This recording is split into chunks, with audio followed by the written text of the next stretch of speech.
ਸਤਨਾਮ ਸ਼੍ਰੀ ਵਾਹਿਗੁਰੂ ਸਾਹਿਬ JIO. ਪਰਮ ਸਨਮਾਨਿਓ ਗੁਰੂ ਰੂਪ ਗੁਰੂ ਖਾਲਸਾ ਸਾਧ ਸੰਗਤ ਜੀ, ਵਾਹਿਗੁਰੂ ਜੀ ਕਾ ਖਾਲਸਾ ਵਾਹਿਗੁਰੂ ਜੀ ਕੀ ਫਤਿਹ। ਚੱਲ ਰਹੇ ਲੜੀਵਾਰ ਪ੍ਰਸੰਗ ਧੰਨ ਧੰਨ ਸ਼੍ਰੀ ਗੁਰੂ ਤੇਗ ਬਹਾਦਰ ਸਾਹਿਬ ਜੀ ਮਹਾਰਾਜ ਜੀ ਦੇ ਅਧਿਆਇ 43ਵੇਂ ਵਿੱਚ ਅੱਜ ਆਪਾਂ ਗੁਰੂ ਜੀ ਦਾ ਕੈਥਲਵਾਲ ਜਾਣ ਦਾ ਪ੍ਰਸੰਗ ਸਰਵਣ ਕਰਾਂਗੇ। ਆਓ ਬੜੇ ਪ੍ਰੇਮ ਨਾਲ ਇਹ ਪ੍ਰਸੰਗ ਸਰਵਣ ਕਰੀਏ। ਸ਼੍ਰੀ ਸਤਿਗੁਰੂ ਜੀ ਧਮਧਾਨ ਸਾਹਿਬ ਵਿੱਚ ਕਾਫੀ ਦਿਨ ਵਸੇ। ਲੰਮੇ ਦੇਸ਼ਾਂ ਦੀਆਂ ਸੰਗਤਾਂ ਅਤੇ ਹੋਰ ਜਿਹੜੇ ਬਹੁਤ ਦੇਸ਼ ਹਨ, ਲੱਭਦੀਆਂ ਬਹੁਤ ਸੰਗਤਾਂ ਆ ਜਾਂਦੀਆਂ ਸਨ। ਬਹੁਤ ਥੱਕ ਕੇ ਪਹੁੰਚ ਕੇ ਦਰਸ਼ਨ ਕਰਦੀਆਂ ਸਨ। ਜਿਵੇਂ ਜਿਵੇਂ ਦੂਰ ਤੋਂ ਸੇਵਕ ਆਉਂਦੇ ਸਨ, ਉਹ ਚਿੱਤ ਵਿੱਚ ਪ੍ਰੇਮ ਦਾ ਬਹੁਤ ਪ੍ਰਕਾਸ਼ ਕਰਦੇ ਸਨ। ਤਿਵੇਂ ਤਿਵੇਂ ਉਹ ਸਿੱਖ ਵੱਡੇ ਫਲ ਦਾ ਅਧਿਕਾਰੀ ਬਣਦਾ ਹੈ ਜਦ ਉਹ ਹੰਕਾਰ ਛੱਡ ਦਿੰਦਾ ਹੈ।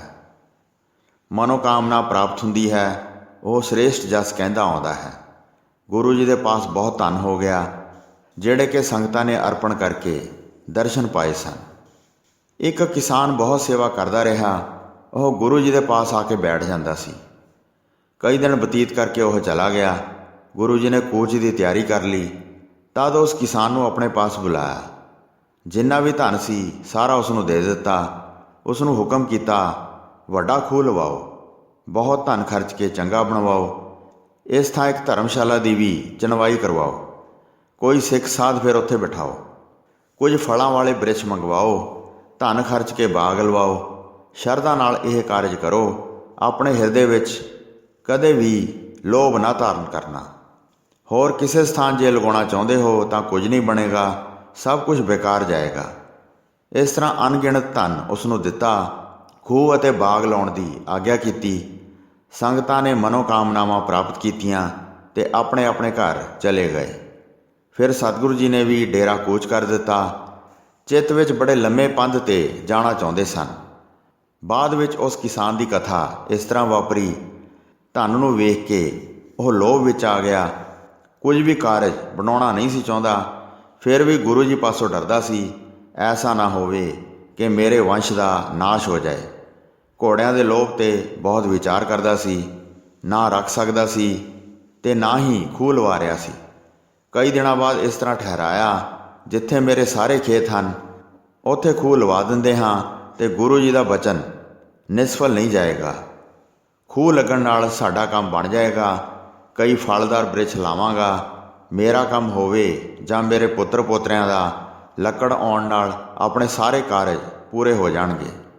ਇਸ ਤਰ੍ਹਾਂ ਚਿੱਤ ਵਿੱਚ ਧਾਰਨ ਕਰਕੇ ਖੂਹ ਪਟਵਾਇਆ ਅਤੇ ਕਾਰੀਗਰਾਂ ਪਾਸੋਂ ਚੱਕ ਦੀ ਚਣਵਾਈ ਕਰਵਾਈ। ਫਿਰ ਚੱਕ ਨੂੰ ਖੂਹ ਵਿੱਚ ਉਤਾਰਨ ਲੱਗੇ, ਪਰ ਚੱਕ ਨਾ ਉਤਰਿਆ। ਅਨੇਕਾਂ ਵਿਧੀਆਂ ਨਾਲ ਯਤਨ ਕੀਤੇ। ਹੋਰ ਕਿੱਥੋਂ ਤੱਕ ਬਣਾ ਕੇ ਕਹੀਏ, ਉਹ ਚੱਕ ਹਾਲੇ ਤੱਕ ਚਿਣਿਆ ਹੋਇਆ ਬਾਹਰ ਖੜ੍ਹਾ ਹੈ।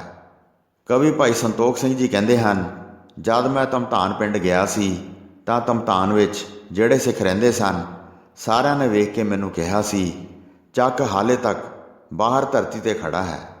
ਇਸ ਤਰ੍ਹਾਂ ਗੁਰੂ ਜੀ ਦੇ ਬਚਨ ਜਗਤ ਵਿੱਚ ਜ਼ਾਹਰ ਹਨ। ਕਿਸਾਨ ਨੇ ਗੁਰੂ ਜੀ ਦਾ ਕਹਿਣਾ ਨਾ ਮੰਨਿਆ। ਆਪਣਾ ਸਾਰਾ ਸਾਜ਼ੋ ਸਮਾਨ ਅਤੇ ਪਰਿਵਾਰ ਤਬਾਹ ਕਰਵਾ ਲਿਆ। ਧਮਧਾਨ ਨੂੰ ਛੱਡ ਕੇ ਗੁਰੂ ਜੀ ਆਪਣੇ ਰਸਤੇ ਪੈ ਗਏ। ਇੱਕ ਪਿੰਡ ਦੇ ਪਾਸ ਪਹੁੰਚ ਕੇ ਬਾਹਰ ਖੜ੍ਹੇ ਹੋ ਗਏ। ਸਰਸਵਤੀ ਨਦੀ ਉੱਥੇ ਵਗਦੀ ਸੀ। ਉੱਥੇ ਕੁਰੂਕਸ਼ੇਤਰ ਦੀ ਹੱਦ ਆ ਜਾਂਦੀ ਸੀ। ਇਸ ਤੀਰਥ ਦੀ ਚਾਰੇ ਦਿਸ਼ਾਵਾਂ ਵਿੱਚ 4 ਜੱਜ ਰੱਖਿਆ ਕਰਦੇ ਸਨ। ਉਸ ਪਿੰਡ ਨੂੰ ਤੀਰਥ ਤੋਂ ਪੱਛਮ ਦਿਸ਼ਾ ਵਿੱਚ ਜਾਣੋ। ਵਹਿਰ ਜੱਜ ਉਸ ਪਿੰਡ ਦਾ ਨਾਮ ਪਹਿਚਾਣ ਲਓ। ਉਹ ਸਰਸਵਤੀ ਨਦੀ ਦੇ ਕਿਨਾਰੇ 'ਤੇ ਸਥਿਤ ਸੀ। ਤਦ ਗੁਰੂ ਜੀ ਨੇ ਪੁੱਛਿਆ, ਇੱਥੇ ਕੋਈ ਸਿੱਖ ਰਹਿੰਦਾ ਹੈ? ਕੋਈ ਘਰ ਹੈ ਕਿ ਨਹੀਂ ਜੋ ਗੁਰੂ ਨੂੰ ਮੰਨਦਾ ਹੋਵੇ, ਜਿਹੜਾ ਆਪਣੀ ਬੁੱਧੀ ਵਿੱਚ ਸਾਵਧਾਨ ਹੋਵੇ?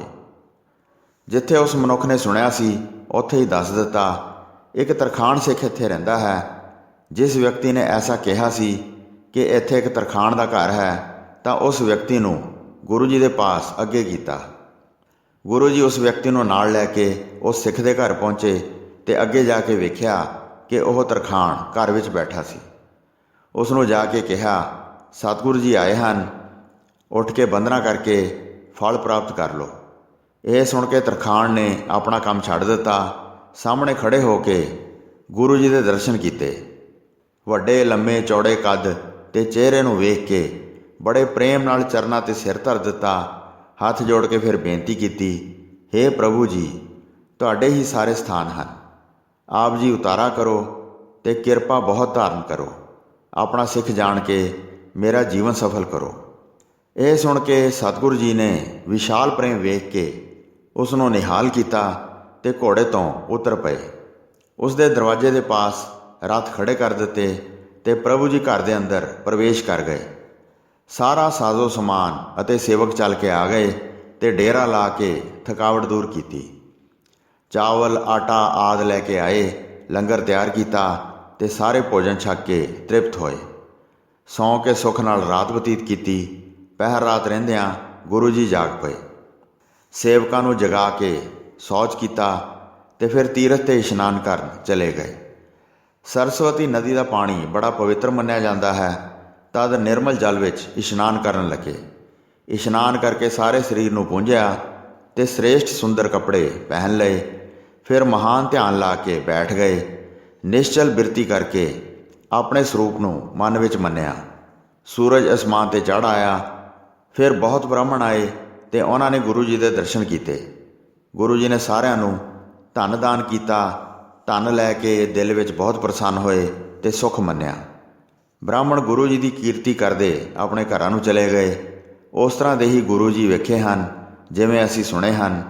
ਜਥਾ ਸ਼ਕਤੀ ਫਿਰ ਤਰਖਾਣ ਸਿੱਖ ਨੇ ਆ ਕੇ ਉਪਹਾਰ ਅਰਪਣ ਕੀਤੇ। ਦੀਨ ਹੋਇਆ ਸਮਝ ਕੇ ਅਤੇ ਦਿਲ ਦੀ ਸ਼ਰਧਾ ਸਮਝ ਕੇ ਸਤਿਗੁਰੂ ਜੀ ਨੇ ਉਸ ਸਿੱਖ ਉੱਤੇ ਵਿਸ਼ਾਲ ਖੁਸ਼ੀ ਕੀਤੀ। ਤਰਖਾਣ ਸਿੱਖ ਨਿਹਾਲ ਹੋ ਗਿਆ ਤੇ ਉਸਨੇ ਆਨੰਦ ਪ੍ਰਾਪਤ ਕੀਤਾ ਤੇ ਗੁਰੂ ਜੀ ਦੇ ਚਰਨ ਕਮਲਾਂ 'ਤੇ ਸਿਰ ਰੱਖਿਆ। ਇਸ ਤਰ੍ਹਾਂ ਸੱਚੇ ਪਾਤਸ਼ਾਹ ਸ੍ਰੀ ਗੁਰੂ ਤੇਗ ਬਹਾਦਰ ਜੀ 3 ਦਿਨ ਤੀਰਥ ਦੇ ਕਿਨਾਰੇ 'ਤੇ ਠਹਿਰੇ। ਫਿਰ ਤਿਆਰੀ ਕਰਕੇ ਚੱਲਣਾ ਚਾਹੁੰਦੇ ਸਨ। ਉਸ ਤਰਖਾਣ ਨੂੰ ਫਿਰ ਗੁਰੂ ਜੀ ਨੇ ਕਿਹਾ, ਕੈਥਲ ਨਗਰ ਵੱਲ ਅਸੀਂ ਜਾਣਾ ਹੈ। ਉਸ ਥਾਂ ਕੋਈ ਸਿੱਖ ਰਹਿੰਦਾ ਹੈ ਕਿ ਨਹੀਂ? ਉੱਥੇ ਜਾ ਕੇ ਡੇਰਾ ਲਾਵਾਂਗੇ। ਸੁੱਖ ਨਾਲ ਠਹਿਰ ਕੇ ਕੁਝ ਦਿਨ ਬਤੀਤ ਕਰਾਂਗੇ। ਉਸ ਸਿੱਖ ਨੇ ਹੱਥ ਜੋੜ ਕੇ ਕਿਹਾ, ਕੈਥਲ ਵਿੱਚ 3 ਸਿੱਖਾਂ ਦੇ ਘਰ ਹਨ। ਇੱਕ ਸਾਡੀ ਜਾਤੀ ਦਾ ਤਰਖਾਣ ਹੈ। 2 ਘਰ ਬਾਣੀਆਂ ਦੇ ਪ੍ਰਸਿੱਧ ਹਨ। ਇਹ ਸੁਣ ਕੇ ਗੁਰੂ ਜੀ ਨੇ ਕਿਹਾ, ਉੱਥੋਂ ਤੱਕ ਸਾਡੇ ਨਾਲ ਚੱਲੋ ਤੇ ਉਹਨਾਂ ਸਿੱਖਾਂ ਦੇ ਘਰ ਵਿਖਾ ਦਿਓ। ਫਿਰ ਵਾਪਸ ਆ ਕੇ ਸੁੱਖ ਨਾਲ ਵਸੋ। ਇਸ ਤਰ੍ਹਾਂ ਕਹਿ ਕੇ ਸਤਿਗੁਰੂ ਜੀ ਚੱਲ ਪਏ। ਕੈਥਲ ਨਗਰੀ ਦਾ ਸਫ਼ਰ 8 ਕੋਹ ਦਾ ਪੈਂਡਾ ਸੀ। ਫਿਰ ਤਰਖਾਣ ਗੁਰੂ ਜੀ ਨੂੰ ਉਸ ਸਥਾਨ 'ਤੇ ਲਿਆਇਆ। ਪਹਿਲਾਂ ਸਰੋਵਰ ਦੇ ਕਿਨਾਰੇ ਗੁਰੂ ਜੀ ਨੇ ਉਤਾਰਾ ਕਰ ਲਿਆ ਜਿੱਥੇ ਫਲਦਾਰ ਦਰਖਤਾਂ ਦੀ ਵੱਡੀ ਭੀੜ ਖੜੀ ਸੀ। ਫਿਰ ਤਰਖਾਣ ਸਿੱਖ ਨੇ ਗੁਰੂ ਜੀ ਨੂੰ ਪੁੱਛਿਆ, ਪਹਿਲਾਂ ਕਿਸ ਦੇ ਘਰ ਚੱਲੀਏ? ਇੱਥੇ 2 ਬਾਣੀਏ ਰਹਿੰਦੇ ਹਨ ਤੇ ਇੱਕ ਭਲਾ ਲੋਕ ਤਰਖਾਣ ਹੈ। ਗੁਰੂ ਜੀ ਨੇ ਹੁਕਮ ਕੀਤਾ, ਜਿਸ ਦਾ ਘਰ ਨੇੜੇ ਹੋਵੇ ਉਸ ਦੇ ਘਰ ਜਾ ਕੇ ਹੁਣ ਡੇਰਾ ਲਾ ਲਓ। ਤਦ ਤਰਖਾਣ ਦੇ ਘਰ ਨੂੰ ਨੇੜੇ ਜਾਣਿਆ। ਸਾਰੇ ਸਮਾਜ ਨੂੰ ਲੈ ਕੇ ਉਸ ਸਥਾਨ ਚਲੇ ਗਏ। ਉਸ ਨੂੰ ਜਾ ਕੇ ਕਿਹਾ, ਗੁਰੂ ਜੀ ਆਪ ਚੱਲ ਕੇ ਆਏ ਹਨ, ਜਿਨ੍ਹਾਂ ਦੇ ਦਰਸ਼ਨ ਕਰਨ ਨਾਲ ਪਾਪ ਦੂਰ ਹੋ ਜਾਂਦੇ ਹਨ। ਇਹ ਸੁਣ ਕੇ ਸਿੱਖ ਆਨੰਦ ਧਾਰ ਕੇ ਗਿਆ। ਬਾਹਰ ਜਾ ਕੇ ਉਸਨੇ ਗੁਰੂ ਜੀ ਨੂੰ ਵੇਖਿਆ ਤੇ ਬੰਦਨਾ ਕਰਕੇ ਆਪਣੇ ਘਰ ਲਿਆਇਆ ਤੇ ਬੜੇ ਆਦਰ ਨਾਲ ਕਹਿ ਕੇ ਡੇਰਾ ਕਰਵਾਇਆ। ਜਥਾ ਸ਼ਕਤੀ ਸਿੱਖ ਨੇ ਸੇਵਾ ਕੀਤੀ। ਗੁਰੂ ਜੀ ਨੇ ਪ੍ਰਸੰਨ ਹੋ ਕੇ ਉਸ ਦੇ ਦੁੱਖ ਦੂਰ ਕੀਤੇ। ਦੋਵਾਂ ਸਿੱਖਾਂ ਦੇ ਜਿਹੜੇ ਹੋਰ ਘਰ ਸਨ ਉਹ ਵੀ ਸਾਰੇ ਪਰਿਵਾਰ ਸਹਿਤ ਗੁਰੂ ਜੀ ਨੂੰ ਮਿਲਣ ਆਏ। ਉਪਹਾਰ ਅਰਪਣ ਕਰਕੇ ਉਹਨਾਂ ਨੇ ਬੰਦਨਾ ਕੀਤੀ ਤੇ ਮਹਾਨ ਮਨੋਕਾਮਨਾਵਾਂ ਪੂਰੀਆਂ ਕੀਤੀਆਂ। ਧੰਨ ਧੰਨ ਕਹਿ ਕੇ ਆਪਣੇ ਘਰ ਚਲੇ ਗਏ। ਕਹਿੰਦੇ ਸਨ, ਗੁਰੂ ਜੀ ਦੇ ਦਰਸ਼ਨ ਕੀਤੇ ਹਨ, ਸਾਡੇ ਵੱਡੇ ਭਾਗ ਹਨ। ਉਸ ਨਗਰੀ ਵਿੱਚ ਕਈ ਦਿਨ ਠਹਿਰ ਕੇ ਫਿਰ ਗੁਰੂ ਜੀ ਨੇ ਅੱਗੇ ਚੱਲਣ ਦੀ ਮਨਸ਼ਾ ਧਾਰਨ ਕੀਤੀ। ਜਿਸ ਤਰਖਾਣ ਦੇ ਘਰ ਤਦ ਵਸੇ ਸਨ ਉੱਥੇ ਹੁਣ ਗੁਰਦੁਆਰੇ ਦੀ ਉਸਾਰੀ ਹੋਈ ਹੈ। ਉੱਥੇ ਸਦਾ ਸ਼ਬਦ ਕੀਰਤਨ ਹੁੰਦਾ ਹੈ। ਸਿੱਖ ਰਹਿੰਦੇ ਹਨ ਜਿਹੜੇ ਵਿਸ਼ੇਸ਼ ਪ੍ਰਕਾਰ ਨਾਲ ਗੁਰੂ ਜੀ ਦੀ ਸੇਵਾ ਕਰਦੇ ਹਨ। ਉਸੇ ਕੈਥਲ ਨਗਰੀ ਵਿੱਚ ਹੀ ਕਵੀ ਭਾਈ ਸਾਹਿਬ ਭਾਈ ਸੰਤੋਖ ਸਿੰਘ ਜੀ ਰਹਿੰਦੇ ਰਹੇ ਹਨ। ਗੁਰੂ ਜਸ ਕਰਦੇ ਰਹਿਣ ਨਾਲ ਪਾਪ ਸਭ ਦੂਰ ਹੋ ਗਏ। ਜੇ ਪ੍ਰੇਮ ਧਾਰ ਕੇ ਸ਼ਰਧਾ ਸਹਿਤ ਮਿਲੀਏ ਤਾਂ ਪ੍ਰਭੂ ਜੀ ਕਿਰਪਾ ਧਾਰ ਕੇ ਨਿਹਾਲ ਕਰ ਦਿੰਦੇ ਹਨ। ਕਵੀ ਭਾਈ ਸੰਤੋਖ ਸਿੰਘ ਜੀ ਇਸ ਕਰਕੇ ਜਦ ਇਸ ਧਰਤੀ 'ਤੇ ਵਿਚਰਦੇ ਸਨ ਤਾਂ ਗੁਰੂ ਜੀ ਸੁੱਖ ਬਖਸ਼ਦੇ ਸਨ। ਸੋ ਸਾਧ ਸੰਗਤ ਜੀ, ਇੱਥੇ 11ਵੀਂ ਰਾਸ ਦਾ 43ਵਾਂ ਅਧਿਆਇ ਸਮਾਪਤ ਹੁੰਦਾ ਹੈ ਜੀ। ਪ੍ਰਸੰਗ ਸੁਣਾਉਂਦੇ ਹੋਏ ਹੋਈਆਂ ਅਨੇਕ ਭੁੱਲਾਂ ਚੁੱਕਾਂ ਦੀ ਖਿਮਾ ਬਖਸ਼ਣੀ ਜੀ। ਦਾਸ ਨੂੰ ਆਗਿਆ ਦਿਓ। ਵਾਹਿਗੁਰੂ ਜੀ ਕਾ ਖਾਲਸਾ ਵਾਹਿਗੁਰੂ ਜੀ ਕੀ ਫਤਿਹ।